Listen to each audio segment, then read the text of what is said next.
do Senhor nosso Deus, amém? É surpresa até para minha esposa, nem falei para ela nada, deixei ela quietinha. Repita comigo assim, amados: o pouco não me atrai. O que é médio não me satisfaz. A metade não é meu forte. Jesus tem coisas grandes para nós. Você pode aplaudir ao Senhor? Coisas grandes, muito grandes. Não se contente com pouco. Deus tem muito para você nesta noite. Eu tenho 2 versos. Abramos nossas Bíblias no livro de Ezequiel, no capítulo de número 10, versos 1 e 2. E quero dizer para os amados que há uma tristeza bem pequenina no meu coração, porque eu sempre fui escolhido para colocar a linha na agulha, para ler a bula do remédio. A minha esposa me chama para ler a bula do remédio, e eu leio com tranquilidade. A minha Bíblia é uma letrinha pequenininha, mas eu descobri que estou com catarata nos 2 olhos. Que coisa horrível. Aí eu vou ficar assim, igual o pastor Robson, abaixando muito a cabeça. Não liga não, tá? Eu não abaixo muito a cabeça, não. Diz assim a palavra do Senhor nosso Deus: olhei, e eis que no firmamento que estava por cima da cabeça dos querubins, apareceu sobre eles uma como pedra de safira, esmelhando a forma de um trono. E falou o homem vestido de linho, dizendo: vai por entre as rodas, até debaixo dos querubins, e enche as mãos de brasas acesas dentre os querubins, e espalha-as sobre a cidade. Ele entrou à minha vista. Louvado seja Deus. Destes 2 versos, eu extraí um tema. Ele botou ali? Diga comigo assim: Deus convida as nossas vidas para um projeto de salvar vidas. Você pode repetir comigo? Vamos bem alto, vamos lá. Deus convida as nossas vidas para um projeto de salvar vidas. Só vocês, bem alto. Deus convida as nossas vidas para um projeto de salvar vidas. Que bênção. Que bênção. Amados, nós podemos ter dons diferenciados, conhecimento diferenciado, nós podemos ter cultura diferenciada, status financeiro, político, econômico diferenciado, mas nós temos uma coisa comum. Mateus capítulo 4, versículo 19, diga comigo assim: todos nós fomos chamados como pescadores de alma. Você adora o Senhor, mas é um pescador de alma. Você toca um instrumento, mas é um pescador de alma. Você é do ministério de oração, mas você é um pescador de alma. Temos algo em comum. Deus nos chamou para pescar almas. E para que nós tenhamos êxito naquilo que Deus nos chamou, é necessário 3 coisas que a Bíblia nos faz convite. O primeiro convite que Deus nos faz para nos colocar neste projeto de vidas para salvar vida está em Mateus capítulo 11, 28 e 29, os 2 primeiros. Diga comigo assim: Deus, olha a coisa linda, Deus nos chama para ir até Ele. Ninguém vai ganhar vida se não estiver em Cristo. João capítulo 15, verso 5 diz: sem mim nada podereis fazer. Então, a primeira chamada de Deus para que nós tenhamos êxito nesse projeto de vidas, para ganhar vidas, é ir até Cristo. Estar em Cristo. Permanecer em Cristo. E a palavra de Cristo permanecer em nós. Então, a primeira chamada que Deus nos faz é ir até Ele. Eu louvo a Deus porque creio que estou falando para um povo que já foi até Jesus. O segundo passo E aí que é o grande problema, às vezes, do fracasso do ID. O segundo passo, diga comigo assim, Jesus nos convida para aprender dele. O projeto não é seu. O projeto é de Deus. Então, ninguém vai ter êxito num projeto de salvar a vida se não aprender com Jesus. Não tem como. Então, ele nos chama para ir até ele, depois diz assim, vinde a mim, depois diz assim, aprendei de mim.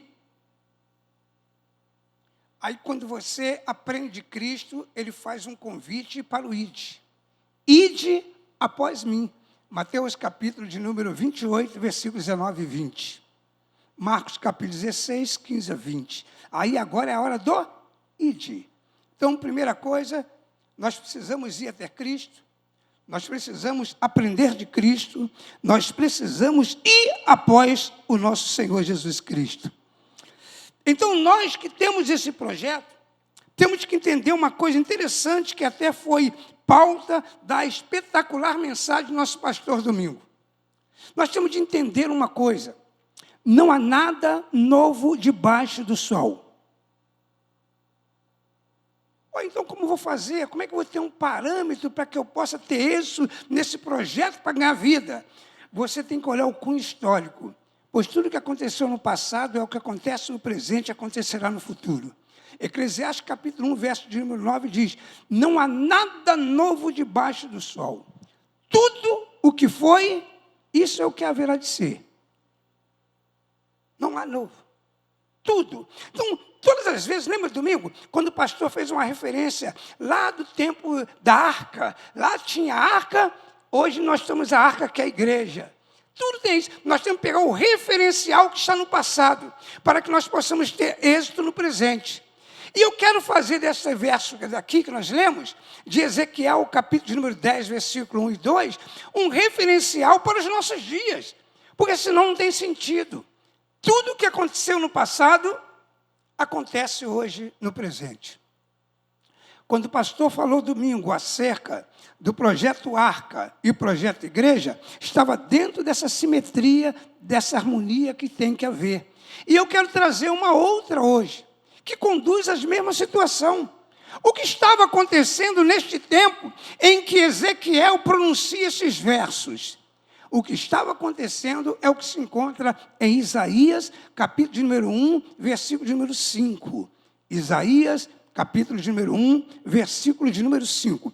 Tudo que está acontecendo hoje, o retrato se encontra em que estava acontecendo em Isaías, capítulo 1, verso 5. Alguém pode ler, por favor? Para que eu não fique aqui como Mr. Magoo, baixando muito a cabeça. Vamos lá. Isaías, capítulo 1, verso 5. O retrato da sociedade passada. Você vai ver na sua leitura que diz assim, ó. Cabeças doentes e corpos enfermos. Havia cabeças doentes e corpos enfermos. Nada sã da cabeça aos pés. Ó, debaixo da planta dos pés até a cabeça não havia nada sã. Terceiro aspecto, havia feridas, contusões e chagas inflamadas. Feridas, contusões e chagas inflamadas. Chagas que não era espremida e nem amolecida com óleo. Esse é o quadro. O quadro de Isaías, que é praticamente contemporâneo de Jeremias, de Ezequiel, de Daniel, de Obadias, retrata o quadro de como estava a sociedade quando Deus olhava e disse, meu Deus, que coisa terrível. Chagas, o negócio está feio, o quadro está feio. Aí eu peço para você trazer para os dias de hoje, quando você olha para a nossa sociedade, como está, hein, gente? Diga comigo assim, o quadro está feio. Em Mateus capítulo de número 24, versículo de número 12, diz por que o quadro está feio. Porque o amor tem se esfriado e a iniquidade tem aumentado.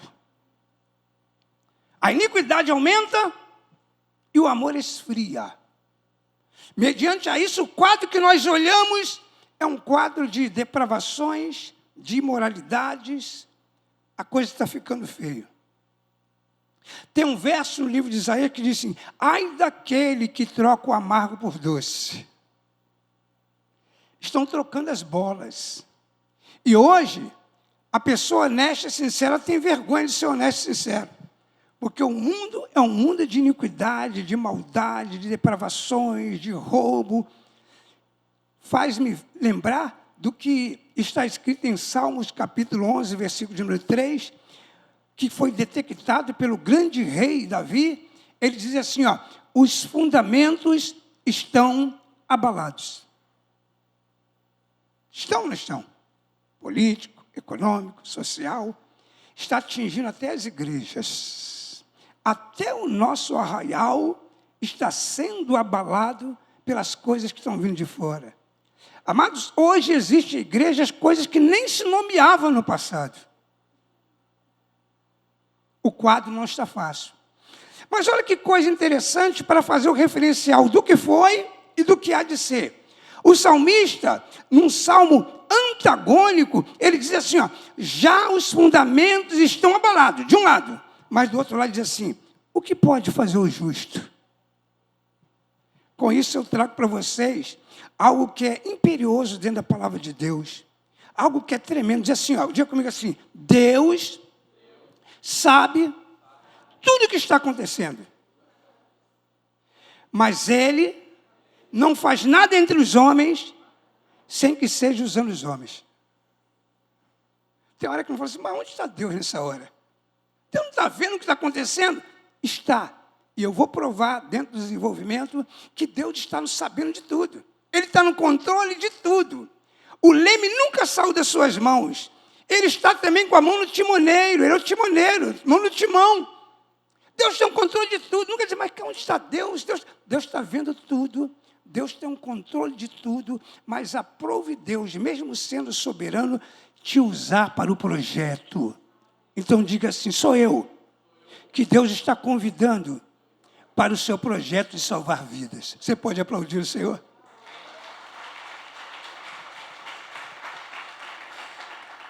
Sou eu e você que Deus tem convidado para este grande projeto. Quem é a prova veraz disso nas Escrituras? É você abrir a sua Bíblia em Isaías, capítulo número 6, versículos 7 e 8. Que quando Deus vê o quadro difícil, Deus diz assim: a quem enviarei? Quem há de ir por nós? Opa, tem uma obra para fazer aqui, eu tenho um projeto. Mas a quem eu vou enviar? Quem há de ir por nós? E a resposta que simboliza o que Cristo veio fazer diz assim: eis-me aqui, Senhor, envia-me a mim. A minha oração é que ao final dessa prédica, você possa entender aquilo que eu falei. E que você possa dizer assim: eis-me aqui, Senhor, envia-me a mim, para este projeto de vida, para salvar vidas. Eu quero ter êxito nesse projeto. Eu quero que essa igreja tenha êxito nesse projeto. Então, existem 3 pontos na qual eu vou fundamentar esta mensagem desta noite. Primeiro, propósito. Segundo, motivação. Terceiro, argumentação. O primeiro passo é: eu posso fazer planos. O homem pode fazer planos. Se você abrir a sua Bíblia em Provérbios, capítulo 16, verso 2, você vai ver que é normal, é comum fazermos planos. A Bíblia diz assim, ó: o coração do homem pode fazer planos. Você pode fazer planos à vontade. Você pode criar propósito à vontade. Mas no que tange ao propósito, eu gostaria só de asseverar uma coisa pequena. Uma coisinha só. Diga comigo assim: o meu propósito tem que estar em harmonia com o propósito de Deus. Porque o propósito de Deus é prevalecente. O meu propósito pode falhar. Eu posso fazer propósito? Posso. Mas o meu propósito pode falhar. O propósito prevalecente é o propósito de... É só você abrir a sua Bíblia em Jó 42:2, que Jó reconhece isso e diz assim: agora sei que tudo pode, Senhor, e que nenhum dos seus propósitos pode ser impedido. Se você abrir a sua Bíblia em Salmo 135, verso 6, diz assim: tudo que o Senhor desejou no céu, na terra e no mar, Ele fez. Em Provérbios 19:21 diz que o propósito de Deus é prevalecente. E em Isaías 46:10 diz que Ele tem tudo dominado desde o princípio até o fim. Então, meu irmão, o propósito nosso tem que estar em harmonia com o propósito de Deus. E eu vou provar isso na Escritura para vocês. Lá no livro de Gênesis, no capítulo 11, verso 31, Terá diz assim para os seus filhos: estavam na Babilônia, aquela profanação toda, o negócio estava feio, o quadro estava igual aos quadros de hoje, e de repente Terá diz assim para a família: vamos reunir aqui, porque eu estou com desejo de sair daqui para ir para Canaã. Quem estava com desejo de ir para Canaã? Terá. A família se reuniu, pegou a família, pegou todo mundo e foi para Canaã. Propósito de Terá. Se você abrir a sua Bíblia, em Gênesis capítulo 15, versículo 7, Deus diz para Abraão assim, ó: eu te tirei da terra da Babilônia. Ué, mas não é Terá que queria sair? Não é o pastor Robson que está querendo ir para o galpão? Não é a igreja segundinha que quer dar um passo, que está com um propósito imenso, um propósito de fé? Não somos nós que temos um propósito? Mas o que eu aprendo com isso, meu irmão? Crente não tem propósito próprio. O nosso propósito é a centelha de uma semente de Deus que é plantada em nosso coração. Por isso nós conquistamos o nosso propósito. O propósito não é do pastor Robson. O propósito não é da segundinha. O propósito não é do irmão que achou o galpão e disse assim: rapaz, eu achei um galpão ali que dá para a gente pagar. Nada disso. Nada disso. Quando nós somos servos de Deus, Deus vai lá, nós estamos dormindo, Ele vai lá com aquela centelha, o anjo vai lá e coloca lá dentro do seu coração: vamos sair que essa casa está pequena e vamos conquistar mais vida nessa cidade. Aí nós começamos. Mas vai dar certo. Diga comigo assim: vai dar certo. Porque esse propósito não é nosso. Está em harmonia com o propósito de Deus. Você pode aplaudir o Senhor? A primeira coisa é o propósito. A segunda coisa que nós precisamos para conquistar verdadeiramente o nosso propósito chama-se motivação. Irmão, posso dizer um negócio para vocês? Deus se preocupa mais com a sua motivação do que com o que você é e o que você faz. Você já viu que às vezes o cara é mau e tem uma boa motivação? E você já viu que a pessoa até é boazinha, mas a motivação dela não é muito boa? Então deixa eu dizer uma coisa para você: a partir de hoje, guarda isso na sua cabeça. O que Deus pesa é a nossa motivação. Ainda que você vá fazer alguma coisa que as pessoas não te compreendam, te queiram mal, fala que você estava com intenção errada, não se preocupe, porque Deus conhece a motivação do nosso coração.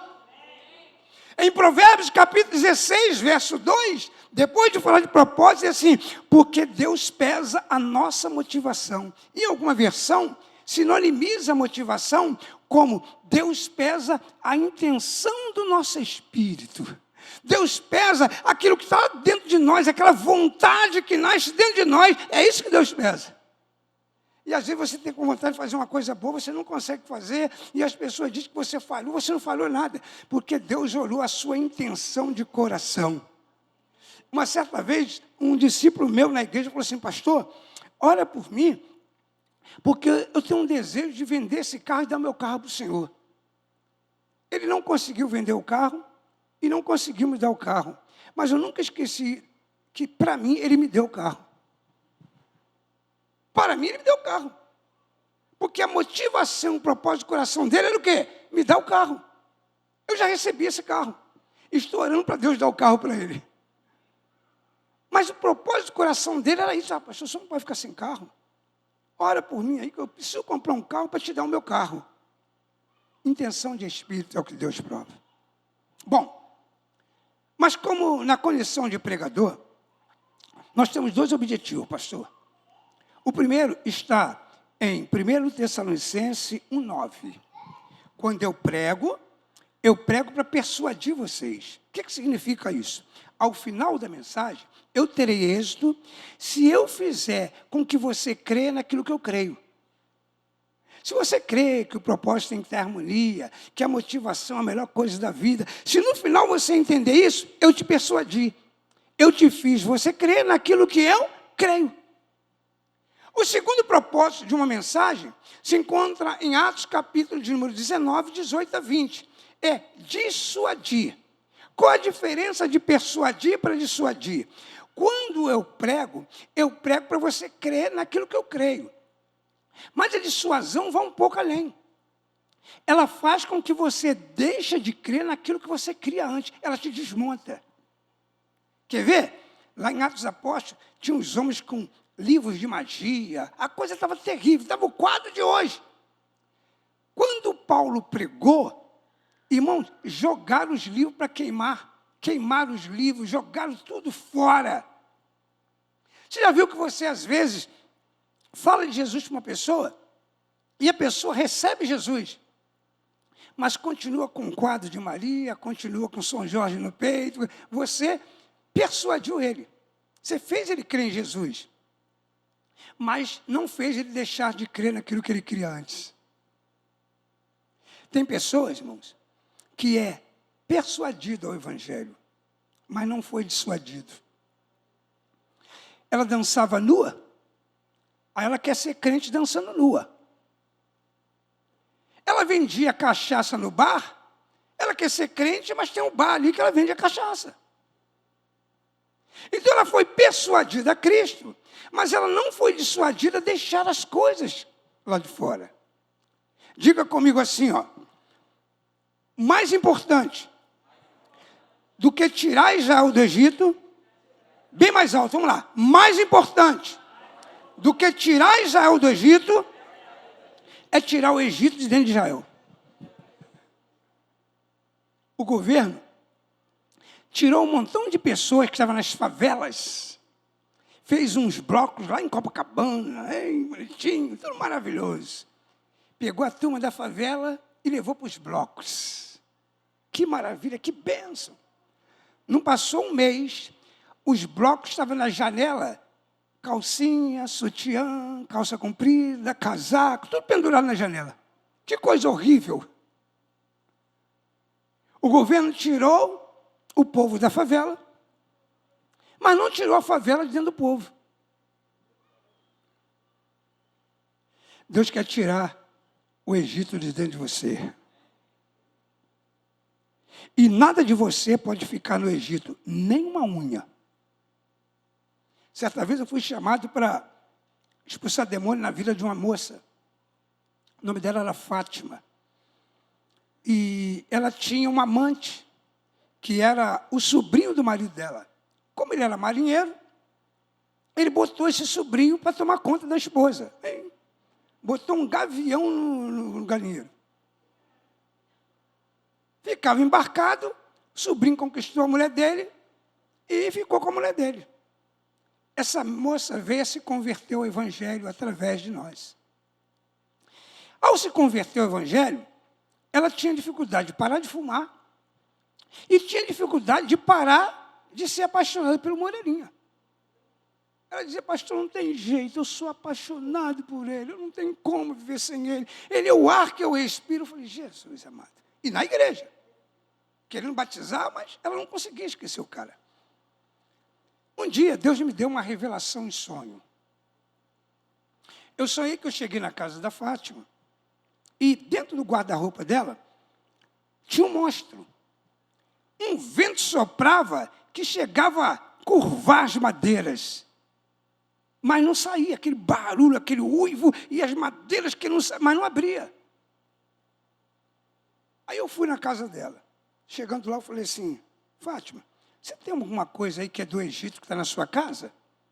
Ela, não, pastor, graças a Deus joguei tudo fora. Eu falei, não é possível, você continua fumando e continua apaixonado por Moreirinha e você tirou tudo de dentro de casa? Tirei, pastor, tirei tudo. Aí eu falei, você me permite entrar no seu quarto? Sim, pastor, ela foi. Aí foi eu, a falecida e Fátima para o quarto. Quando nós abrimos a porta do quarto, a porta do guarda-roupa fez assim, ó, pum, abriu e caiu uma sacola. Ela olhou, nós olhamos, ela foi, pegou a sacola. Quando ela abriu, estavam lá as fantasias que ela saía no Cacique de Ramos. Nós fizemos uma oração, jogamos aquilo fora. Com menos de 3 meses, a Fátima parou de fumar, a Fátima esqueceu Moreirinha, confessou seu pecado, o marido se rendeu, acendeu e aceitou a Cristo, e foi tudo para a glória de Deus. Você pode aplaudir o Senhor?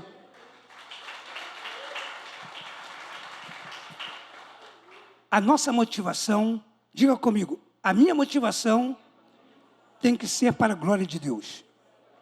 Pensa numa coisa que você está fazendo. Pensa numa coisa que você planeja fazer.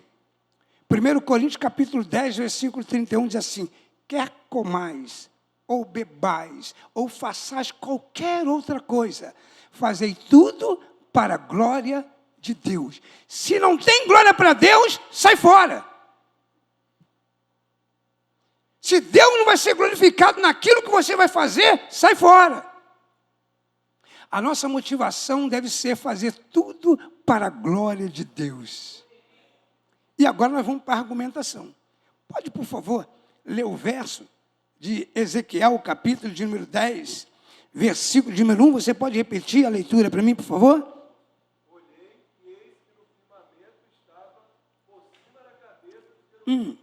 Apareceu sobre eles um como pedra de safira, semelhando a forma de um trono. Amados, estava tudo arrebentado. O quadro estava funesto.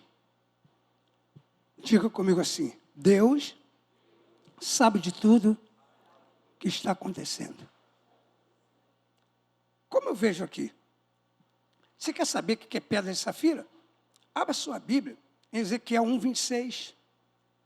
Abra sua Bíblia em Apocalipse capítulo 4, versículo 2. Você vai ver que Deus habita entre os querubins e o trono tem pedras de safira, de esmeralda, de berílio. Deus está assentado no seu trono. Primeira coisa, Deus está assentado em seu trono. Ele sabe tudo o que está acontecendo. Por onde Deus foi que não viu isso? Ele vê tudo. Os olhos dele são como chama de fogo. Quem tem ouvido, ouça o que o Espírito diz à igreja. Teu Deus está vendo tudo. Ele conhece até os segredos do nosso coração. Ele está vendo tudo. Ele continua sentado entre os querubins. A Bíblia diz que Deus habita entre os querubins. Então, ele do santuário, ele está vendo tudo o que está acontecendo. Ele sabe o que está se passando. João, tal como Ezequiel 1:26, viu essa mesma visão.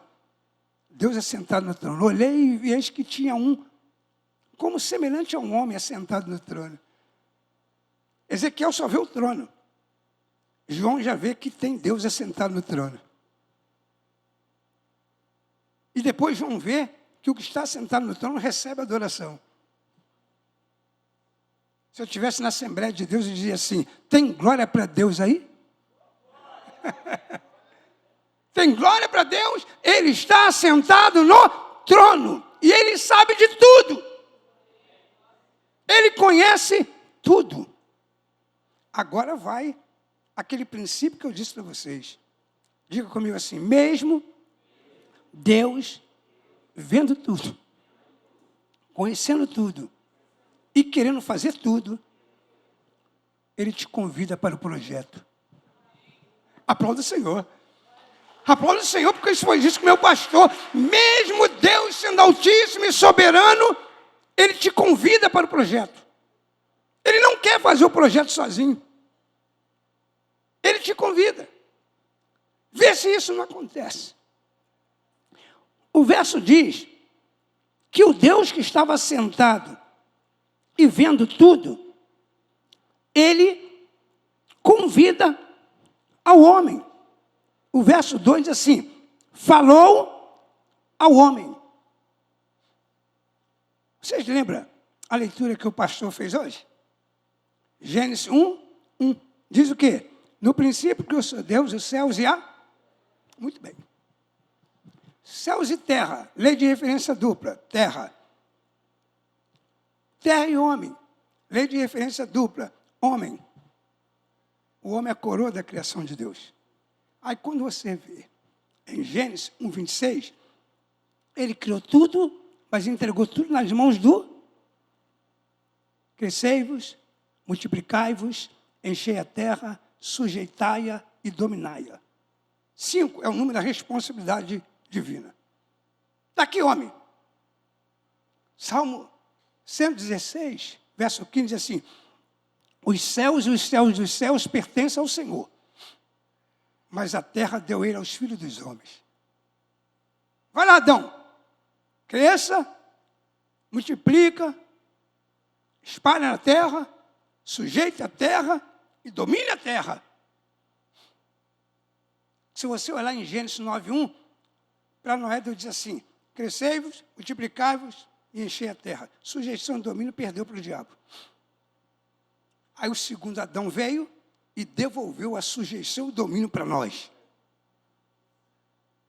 Então, Deus mesmo sendo soberano, ele não faz nada entre os homens sem que seja usando os homens. Então ele fala, vem, pegou um homem e falou assim, vai lá. E entra lá.